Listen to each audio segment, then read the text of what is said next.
আসসালামু আলাইকুম। রাত্রেবেলায় এই কচ্ছপটা এসেছিল। এই কচ্ছপটা হাঁটতে হাঁটতে আমাদের বাসায় চলে যেতেছে, আর সোজা বিকেলে আর বাগিচাতে একটা ফুকুল আছে।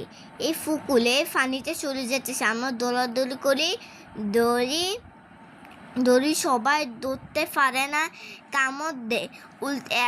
এত চালাক উল্টালে হে নিজে ঠিক হয়ে যায়, আর মুখটা সাপের মতন মুখ বড় করে থাকে আর কামড় দেয়, আর আমরা ধরতে পারি না।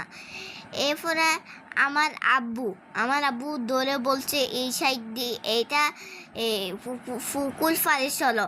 ফুকুল ফালে যাইয়া আমার আব্বু চালি দিছে পানিতে।